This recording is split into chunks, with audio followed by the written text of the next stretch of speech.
Back to another video. और आज जो वीडियो हम लेकर आए उसका टाइटल है Nitish Rajput plane crash bigger than any in history. तो चलिए देखते हैं ये वीडियो, लेकिन उससे पहले इस वीडियो चैनल का ओरिजिनल लिंक आपको हमारी वीडियो की डिस्क्रिप्शन मिल जाएगा। सब्सक्राइब किया, लाइक किया, शेयर को फॉलो कीजिए चैनल को। इसके अलावा लोग चैनल के लिंक भी हमारी वीडियो की डिस्क्रिप्शन मिल जाएगा। सब्सक्राइब किया, लाइक किया, शेयर को फॉलो करें।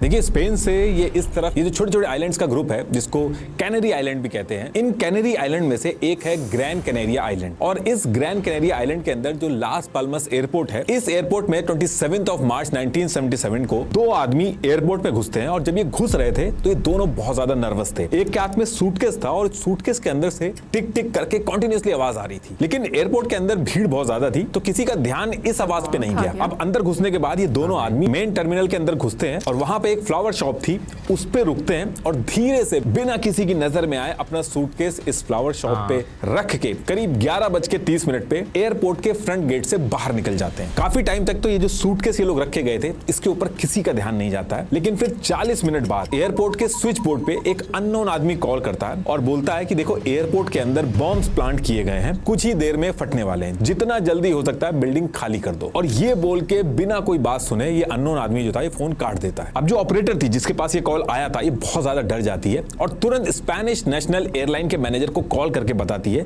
कि ऐसे एक अननोन आदमी ने कॉल किया है। और इससे पहले कि ऑपरेटर अपनी पूरी बात कंप्लीट कर पाती, उस फ्लावर शॉप पे एक बहुत बड़ा धमाका होता है। पूरा टर्मिनल हिल जाता है, हर तरफ धुआं, छत टूट के नीचे गिर जाती है। जो मेन हॉल था वहां पे हर तरफ लोग चीखते हुए भागने लगते हैं। तुरंत एम्बुलेंस वगैरह बुलाई जाती है, बहुत लोग घायल होते हैं। लेकिन अच्छी बात इसमें यह होती है कि किसी की जान नहीं जाती है। अब देखिए, अभी तो जान नहीं गई किसी की, लेकिन थोड़ी ही देर बाद एविएशन हिस्ट्री का सबसे बड़ा काला दिन होने वाला था। एक या दो लोगों की नहीं, पूरे 583 लोगों की जान जाने वाली थी। और ये जान बॉम्ब की वजह से नहीं, बॉम्ब फटने के बाद जो एयरपोर्ट पे अब होगा उसकी वजह से जाएगी।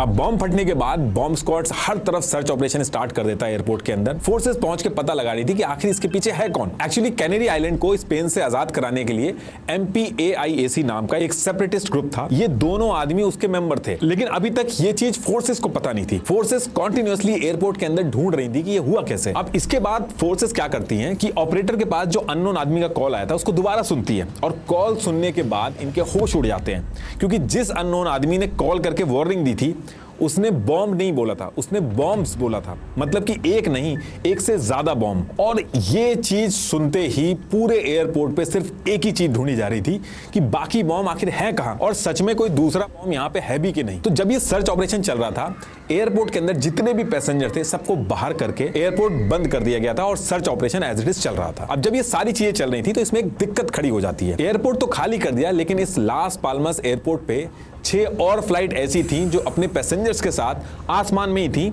और इस एयरपोर्ट पे लैंड करने वाली थी। और अगर एयरपोर्ट पे दूसरा बॉम्ब हुआ तो उनकी जान भी रिस्क पे आ जाएगी। तो अब यहां से जो अथॉरिटी थी, उन्होंने ये जो 6 फ्लाइट थी उनसे कहा कि जब तक सर्च ऑपरेशन चल रहा है आप आसमान में ही वेट करो, जैसे ही एयरपोर्ट का सर्च ऑपरेशन पूरा हो जाएगा तब आप लैंड कर लेना। और फिर इसके बाद ये जो फ्लाइट्स थी ये आसमान में ही गोल गोल चक्कर काटने लगती हैं और एक प्लेन के ऊपर दूसरा प्लेन, फिर तीसरा प्लेन, ऐसे करके हर एक के बीच में 1000 फीट का गैप था। आसमान के अंदर ही इन्होंने एक फ्लाइंग पार्किंग लॉट टाइप बना लिया था। अभी जो फ्लाइट थी वेट करते करते 12:30 हो जाते हैं और फिर 12:45, फिर 1 बज जाता है।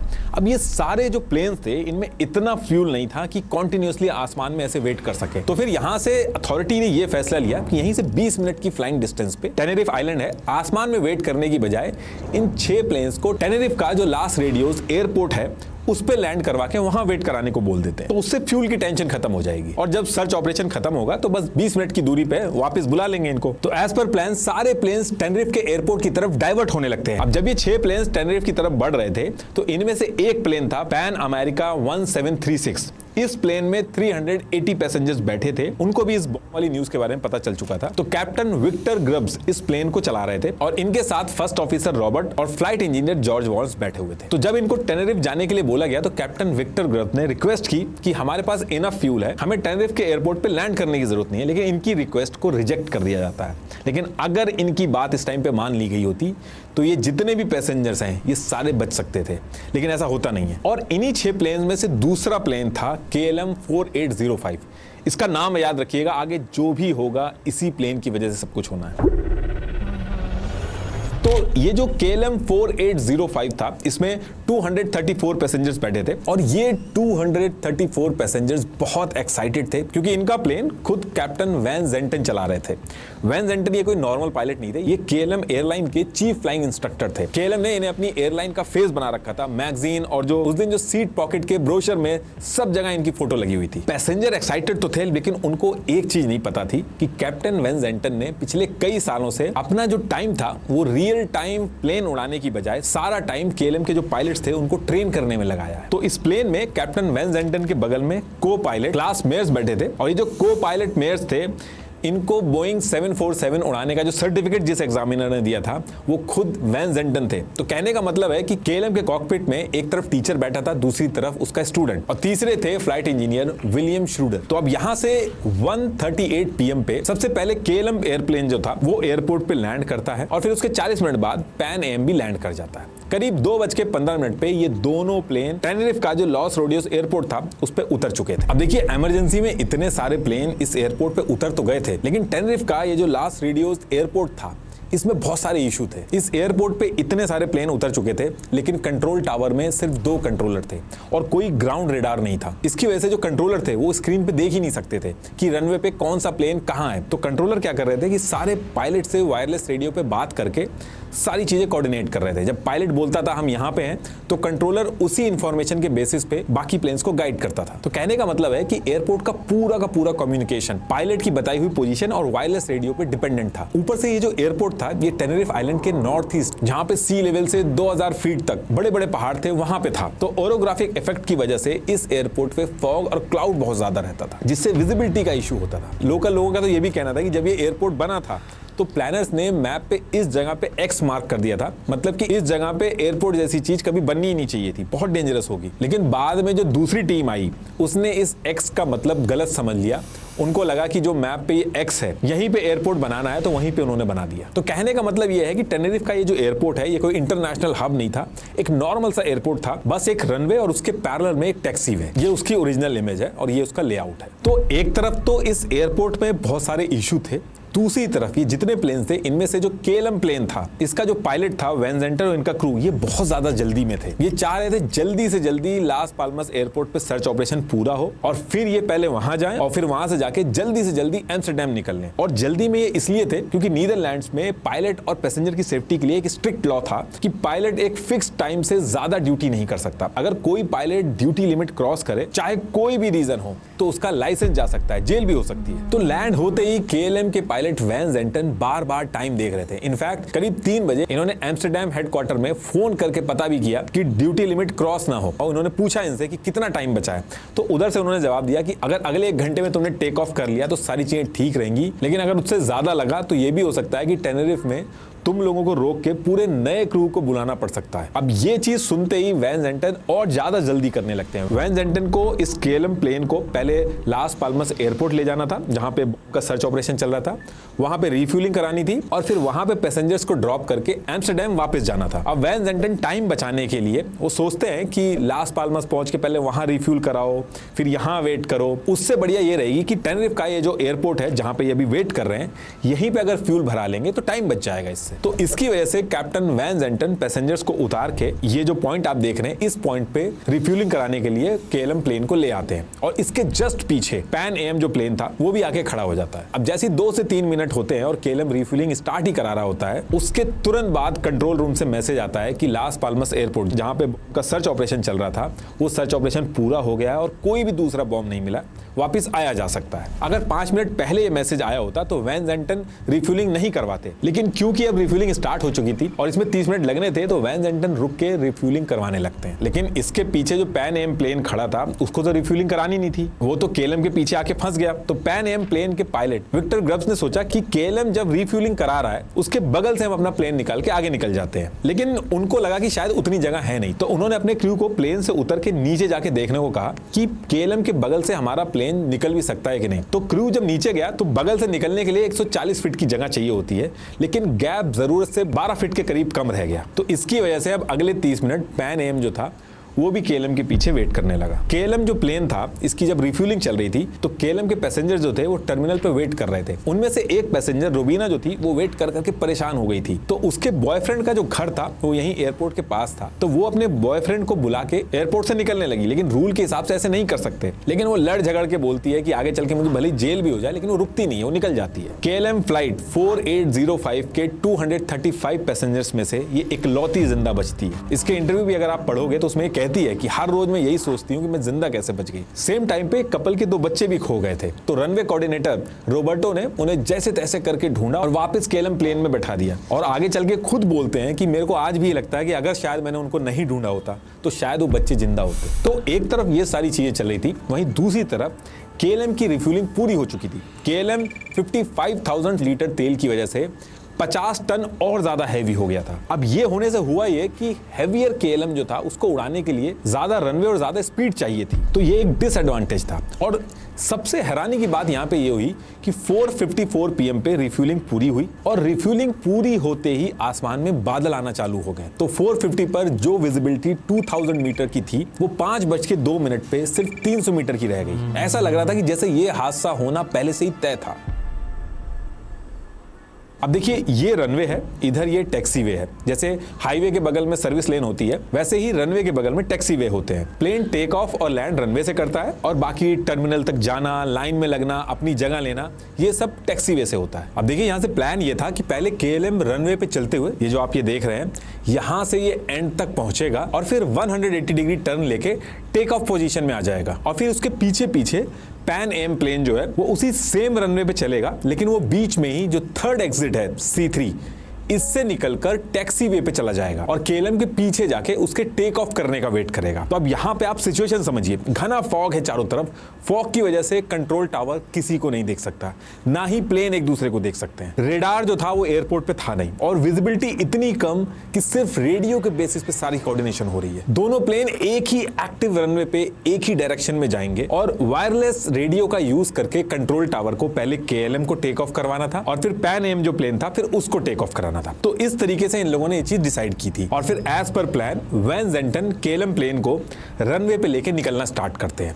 और जैसे ही KLM रनवे के एंड तक पहुंचने वाला था, टावर से जो कंट्रोलर था उसने पैन एम को वायरलेस रेडियो पे मैसेज भेजा, taxi into the runway and leave the runway third to your left. मतलब कि इसके बाद कंट्रोलर ने कहा कि पैन एम को रनवे पे जाके यहां से जो C3 थर्ड एग्जिट है वहां से मुड़ जाना है। और ये जो भी डिस्कशन चल रहा था वायरलेस रेडियो पे, यानी कि कंट्रोलर जो बोल रहा था, ये तीनों लोग सुन रहे थे। मतलब कि कंट्रोलर भी, KLM भी और पैन एम, ये तीनों सुन रहे थे। तो अगर कंट्रोलर पैन एम को कुछ कह रहा है तो KLM का जो कॉकपिट है उनके लोग भी सुन पा रहे थे। अब जब कंट्रोलर ने पैन एम को C3 थर्ड एग्जिट से मुड़ने का मैसेज भेजा तो कंट्रोलर की स्पेनिश एक्सेंट वाली इंग्लिश और खराब रेडियो सिग्नल की वजह से पैन एम का जो क्रू था उनके मन में थोड़ा कंफ्यूजन क्रिएट हो गया। क्रू मेंबर से एक समझता है कि फर्स्ट एग्जिट बोला है, दूसरा कहता है कि नहीं फोर्थ एग्जिट बोला है। और ये जो C1, C2, C3 एग्जिट थे ये फॉग की वजह से दिख भी नहीं रहे थे। तो ये लोग क्या करते हैं, एक चार्ट लेके आते हैं कि रनवे पे जाके कौन से एग्जिट से मुड़ना है।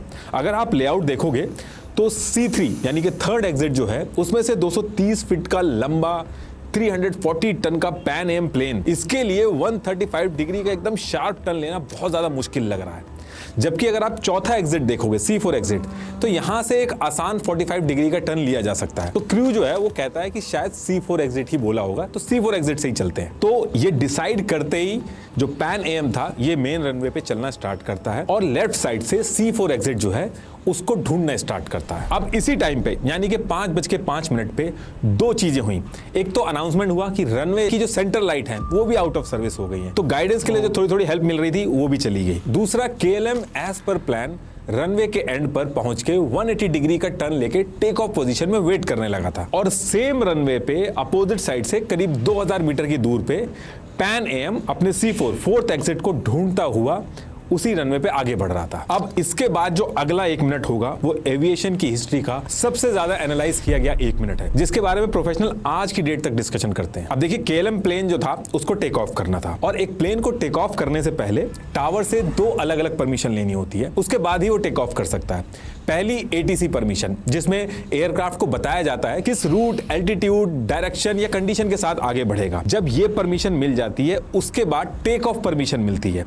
उसके बाद ही एक प्लेन एयरपोर्ट से टेक ऑफ करता है। और इसमें कोई कंफ्यूजन नहीं है, रूल एकदम क्लियर है, जब तक दोनों परमिशन ना मिले प्लेन रनवे से टेक ऑफ नहीं करेगा। लेकिन यही परमिशन ही इस पूरे हादसे की जड़ बन जाती है। होता क्या है कि KLM प्लेन जो रनवे के एंड पे पहुंच के टेक ऑफ के लिए वेट कर रहा था, इसके pilot Van Zanten duty limit cross ना हो जाए उसके चक्कर में बहुत जल्दी में थे। इन्होंने क्या किया, इन्होंने बिना किसी परमिशन के थ्रॉटल आगे बढ़ा दिया। लेकिन इनके बगल में जो को पायलट थे, जो खुद इनके स्टूडेंट थे, इन्होंने इनको तुरंत रोका कि अभी हम आगे नहीं बढ़ सकते, ATC क्लियरेंस तो अभी तक मिली ही नहीं है। तो ये सुनने के बाद वैन जेंटन जैसे तैसे रोक लेते हैं प्लेन को और अपने को पायलट से कहते हैं कि हाँ मुझे पता है, जाओ जाके ATC परमिशन ले लो। अब को पायलट म्यूज जो थे, ये जैसे तैसे पहली जो ATC परमिशन थी वो तो ले लेते हैं। अभी इसके बाद इनको दूसरी परमिशन मिलेनी। जैसे ही को पायलट को पहली परमिशन मिलती है, वैन जेंटन ब्रेक छोड़ते हैं और थ्रॉटल खोल के बोलते हैं वी गॉन, मतलब कि वी आर गोइंग, और प्लेन आगे बढ़ाने लगे। वैन जेंटन ने बिना दूसरी परमिशन लिए फॉग में जहां कुछ नहीं दिख रहा है उसी में ही प्लेन को आगे बढ़ाना शुरू कर दिया। अब जैसे ही वैन जेंटन ये करते हैं, को पायलट जो था वो बहुत डर जाता है। वैन जेंटन जो था वो टीचर था उस को पायलट का, तो वो उसको दोबारा रोक नहीं पाया। तो को पायलट ने रेडियो पे जल्दी से एक लाइन जोड़ दी, we are now at take off, ताकि सबको पता चल जाए कि बिना परमिशन के ही प्लेन आगे बढ़ चुका है। लेकिन हुआ इसका उल्टा। टावर के कंट्रोलर ने सोचा कि ये कह रहे हैं कि we are ready for take off, मतलब कि अभी चले नहीं है, अभी बस रेडी हैं। तो ये एज्यूम करके कंट्रोलर ने कहा कि okay stand by for take off, I will call you, मतलब कि रुको मैं बताऊंगा कब टेक ऑफ करना है। ये जो 8 वर्ड थे, ये सबसे गलत समझे गए 8 वर्ड बनने वाले थे, क्योंकि कंट्रोलर सोच रहा था प्लेन खड़ा है, जबकि प्लेन बिना टेक ऑफ परमिशन के 100 माइल्स पर आवर की स्पीड से फॉग में पैन AM प्लेन जो अपना एग्जिट ढूंढ रहा था उसकी तरफ आगे बढ़ रहा है। कंट्रोलर का ये मैसेज जब पैन AM के पायलट ने सुना तो उसको लगा कि KLM अब उड़ने के लिए रेडी हो चुका है, जल्दी से जल्दी जो C4 एग्जिट है उस पे पहुंच के टैक्सी वे पे चले जाओ और मेन रनवे से हट जाओ, और बाकी सबको भी पता चल जाए। तो पैन AM के पायलट ने तुरंत अनाउंसमेंट भी कर दी रेडियो पे कि we are still taxiing down the runway, मतलब कि हम अभी भी सेम रनवे पे हैं, थोड़ा सा रुक के टेक ऑफ करना। जबकि रियलिटी और ज्यादा खतरनाक थी। KLM ना खड़ा था ना उड़ने का वेट कर रहा था, KLM फुल स्पीड से उसी सेम रनवे पर फॉग में सीधा पैन AM की तरफ बढ़ रहा था। अब देखिए टावर ने बोला stand by for take off, मतलब अभी रुको मैं बताऊंगा कब टेक ऑफ करना है, और पैन AM ने बोला we are still on the runway, मतलब हम अभी भी सेम रनवे पे हैं। अब अगर इन दोनों रेडियो मैसेज में से एक भी मैसेज KLM के कॉकपिट में साफ पहुंच जाता तो टेक ऑफ रुक जाता और सबकी जान बच जाती।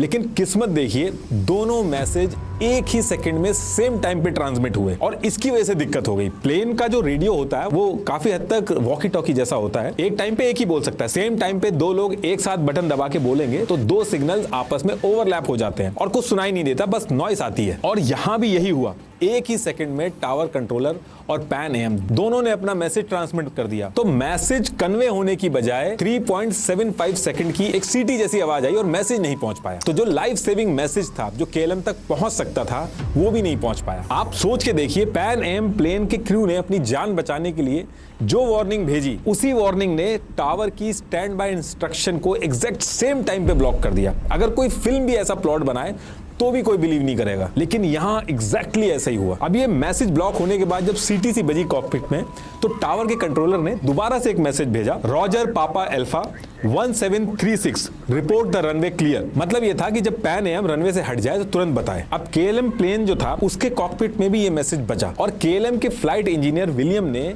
वैन जेंटन से पूछा भी कि क्या पैन AM अभी भी रनवे पे है जो मैसेज आ रहा है, लेकिन वैन जेंटन ने पूरी लाइन कंप्लीट होने से पहले ही बोल दिया कि हाँ क्लियर है सब। तो ये जो लास्ट मौका था इतने सारे पैसेंजर्स की जान बचाने का, वो भी इस टाइम पे निकल जाता है।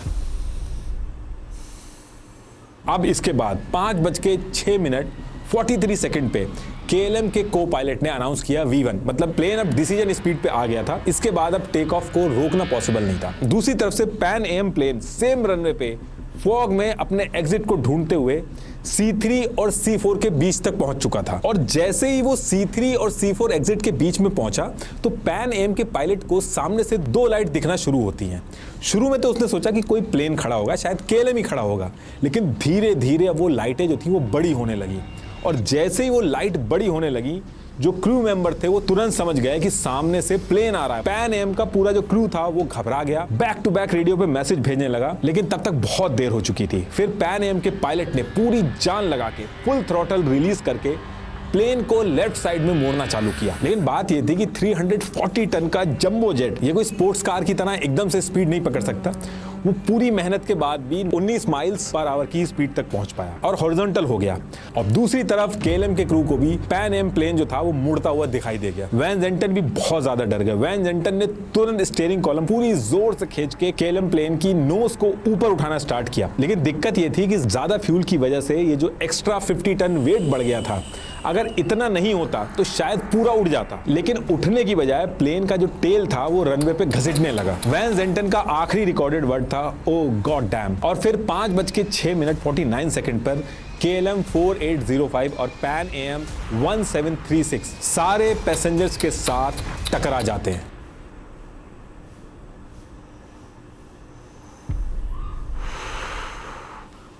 KLM प्लेन की जो नोज थी वो पैन एम के प्लेन के ऊपर से निकल गई, लेकिन प्लेन के पीछे का हिस्सा जो ज्यादा फ्यूल की वजह से उठ नहीं पाया था वो हिस्सा फंस गया, वो निकल नहीं पाया। KLM प्लेन के इंजन और लैंडिंग गियर ने पैन एम की अपर डेक लाउंज को 1 सेकंड में काट डाला। फ्यूल इतना ज्यादा था कि भयंकर आग लग गई। पैन एम प्लेन के जो पैसेंजर्स जिंदा थे उन्होंने ऊपर देखा तो प्लेन की छत गायब। पैन एम के 100 पैसेंजर्स ऐसे थे जो बच सकते थे, लेकिन कंट्रोलर ने जब इतना बड़ा ब्लास्ट देखा तो उनको लगा कि सुबह से ये जो ढूंढने वाली बात चल रही है शायद बॉम्ब इसी में था और यहीं फट गया। तो इस डर की वजह से एग्जैक्ट मोमेंट पे एम्बुलेंस वगैरह भी नहीं पहुंच पाई और 100 में से 61 ही बच पाए। और इन सारी चीजों के बीच में जो सबसे हैरानी वाली बात थी कि एक्सीडेंट जैसे ही हो गया उसके तुरंत बाद आसमान में से बादल सही होने लगे। 5:02 पर विजिबिलिटी 300 मीटर थी। 5:10 पर फॉग हटा और विजिबिलिटी 1000 मीटर हो गई। इन दोनों प्लेन्स की टक्कर 5:06 पर हुई थी। यही फॉग अगर 4 मिनट पहले हटा होता तो टाइम ज्यादा मिलता और वो ऊपर से निकल जाता, या फिर वैन जेंटन ने रिफ्यूलिंग ना करवाई होती तो भारी नहीं होता, या टैक्सी वे पे गैप जो 3.7 मीटर यानी कि 12 फुट जितना ही बचा था वो ना होता, या 2 रेडियो ट्रांसमिशन एक ही सेकंड में ट्रांसमिट ना होते तो शायद इतने पैसेंजर्स की जान बचाई जा सकती थी। और जब ये एक्सीडेंट हुआ तो एक्सीडेंट के तुरंत बाद KLM के ऑफिशियल्स ने इन्वेस्टिगेशन लीड करने के लिए अपना बेस्ट मैन, कंपनी का head of safety captain Van Zanten का नाम सेलेक्ट किया कि ये जाके वहां पे इन्वेस्टिगेशन करेंगे। लेकिन बाद में पता चला कि उनका जो बेस्ट मैन था वैन जेंटन वो खुद ही प्लेन चला रहा था और उन्हीं की गलती की वजह से ये सब हुआ। कोई मानने को भी रेडी नहीं था कि वैन जेंटन जैसा एक्सपीरियंस्ड कैप्टन, KLM का सबसे बड़ा नाम, ये गलती कर सकता है। लेकिन इन सब गलतियों को जब एनालाइज किया गया तो इसका आंसर निकला उस टाइम के कॉकपिट कल्चर में। उस टाइम कैप्टन भगवान होता था, कैप्टन का फैसला आखिरी फैसला। और वैन जेंटन तो वैसे भी कोई आम कैप्टन नहीं था, ये KLM का चीफ इंस्ट्रक्टर था, KLM का चेहरा, वो आदमी जिसने खुद को पायलट को प्लेन उड़ाने का सर्टिफिकेट दिया था। को पायलट म्यूर को पूरी तरीके से पता था कि क्लियरेंस नहीं है। फ्लाइट इंजीनियर को शक था कि रनवे क्लियर नहीं है। दोनों अपनी जगह बिल्कुल सही थे, लेकिन उनकी हिम्मत नहीं हुई कि अपने सीनियर जिसका इतना बड़ा नाम है उससे ये कह सके कि आप गलत हो। और इसी चुप्पी ने 583 पैसेंजर्स की जान ले ली। इस एक इंसिडेंट के बाद एविएशन हिस्ट्री ने पूरा सिस्टम ही बदल दिया। को पायलट को बाकायदा सिखाया जाता है कि कैप्टन गलत हो तो कैसे उसको चैलेंज करना है। वो चुप्पी जो को पायलट ने ली थी उस टाइम पे, आज वो चुप्पी अलाउड नहीं है। आज की डेट में फ्लाइट में जो भी आप देखते हैं, पायलट का क्लियर्ड फॉर टेक ऑफ का वेट करना, क्रू का कैप्टन से सवाल करना, ग्राउंड रेडार का हर प्लेन को ट्रैक करना, ये सब इसी एक एक्सीडेंट की वजह से हुआ। और इस पूरे इंसिडेंट का कोई एक विलन नहीं था, ये सब हुआ सिस्टम की हर छोटी कमजोरी, हर जल्दबाजी, हर अजम्पशन की वजह से, जो एक ही दिन एक ही जगह इकट्ठी हो गई। उस दिन हर किसी ने अज्यूम किया, किसी ने भी अपना अजम्पशन चेक नहीं किया। और ये गलती करने वाले कोई केयरलेस अनट्रेन्ड लोग नहीं थे, ये दुनिया के बेस्ट ट्रेन्ड प्रोफेशनल्स थे। लेकिन फिर भी आप देखिए, टाइम प्रेशर, थकान, अथॉरिटी का डर और थोड़े से बैड लक ने मिलके उनसे वो करवा दिया जो अकेले इनमें से कोई चीज नहीं करवा सकती थी। तो अगली बार जब आप एयरपोर्ट पे हो और आपकी फ्लाइट डिले हो जाए, पायलट अनाउंस करे कि हम क्लियरेंस का वेट कर रहे हैं, तो शायद आपको थोड़ी कम इरिटेशन हो, क्योंकि वो बोरिंग सा वेट, वो डबल चेकिंग, वो बार बार कंफर्म करिए वाला कल्चर, ये सब वो रूल्स हैं जो 583 लोगों की कीमत पर लिखे गए हैं। एविएशन में एक बहुत पुरानी कहावत है, सेफ्टी रूल्स जो हैं वो खून से लिखे जाते हैं। तो भाई मैं कहूँगी कि वाकई में जब आप प्लेन का सफ़र करते हो तो बहुत ही आपको डर लगता है, क्योंकि हमारा खुद का भी पर्सनल एक्सपीरियंस रहा है। और लेकिन शुक्र है ऐसा नहीं रहा। भाई मैं ऊपर वाले से दुआ करती हूँ कि कभी ऐसा कभी हमारा किसी का हमारे यार इस तरह का एक्सपीरियंस, ये बहुत खौफनाक। अब देखो यहाँ पर कैप्टन की गलती तो थी ही, लेकिन उसके साथ साथ जिस तरह की सिचुएशन बन रही थी वो भी अगर देखा जाए तो ऐसे लग रहा था कि मौत उनको खींच रही है। अच्छा, जो एक इतला उन्हें मिली थी, यानी जो उन्हें इन्फॉर्मेशन मिली थी, उसके बाद जो क्रिएट होने वाला एक पूरा सीन था, यानी कि आप ये देखें कहाँ से चीज़ शुरू हुई, जिस खबर की वजह से चीज़ शुरू हुई, ठीक है ना, वहाँ पे किसी की मौत नहीं हुई, ठीक है ना, लेकिन वहाँ से कितने किलोमीटर दूर जो है उस चीज़ की, यानी कि उन लोगों की मौत वहाँ पर जो है वो। और उसके बाद अगर एटीसी की भी बात करें तो उनको लगा कि जो इंसिडेंट वहाँ पर होना था वो यहाँ पर हो गया है। बिल्कुल, आप ये देखें कि KLM का जो प्लेन है वो, हालांकि उसके पास सफिशेंट फ्यूल भी था, वो हवा में रह सकते थे, लेकिन उसके बावजूद उन्हें वहाँ भेजा गया। लिटरली वाकई एक मूवी की स्क्रिप्ट आपको जो है वो लग रही थी कि भाई किस तरह जो है वो यानी कि पूरा फॉग आ गई, सब कुछ क्लियर था, फॉग आ गई, फ्यूलिंग के लिए खड़ा होना पड़ा, जैसे फ्यूलिंग के लिए खड़े हुए तो उन्हें क्लियर होने के कह दिया, और जैसे ही वो जो है दोनों का क्रैश हुआ उसके बाद फॉग 4 मिनट बाद वो सारा जो है वो क्लियर हो गया, ऐसे जैसे एक माया जाल उस टाइम किसी ने जो है वो बुन दिया अभी रिसेंट टाइम्स की बात है, मैं एक पता नहीं यूरोप में शायद कहीं पर ये चीज़ हुआ था कि रनवे की बजाय टैक्सी वे पे प्लेन जो है वो गलती से लैंड होने लगा था। फिर वो जो है कैप्टन जो थे उन्होंने देख लिया और उन्होंने वहीं से उसे दोबारा जो है हवा में उठा दिया प्लेन को। तो होती हैं मिस्टेक्स, होती हैं, लेकिन बहुत सारे फैक्टर्स जो है वो हो जाते हैं। लेकिन अभी जो सिस्टम बीच में उन्होंने बोला कि जो कैप्टन है, मतलब उसे देखा जाए तो उसकी अथॉरिटी ज्यादा होती थी, तो जो को पायलट होता था वो कुछ बोल ही नहीं सकता था, उसमें रिफॉर्म्स लेकर आए, वो बहुत अच्छी बात है। ये रिफॉर्म होने भी चाहिए, बिल्कुल होने चाहिए। बाकी कमेंट सेक्शन में आप ज़रूर बताइएगा कि आपको कैसी लगी आज की वीडियो। मुझे तो सीरियसली ऐसे लग रहा था कि ना मैं कोई मूवी देख रही हूँ, जिस तरह की सिचुएशन बनी हुई थी, और मैं यही दुआ करती हूँ कि कभी किसी की ज़िंदगी में किसी को भी ऐसे एक्सपीरियंसेस ना करने पड़े, बहुत भयानक होते हैं। और मिलेंगे आपसे नेक्स्ट टाइम।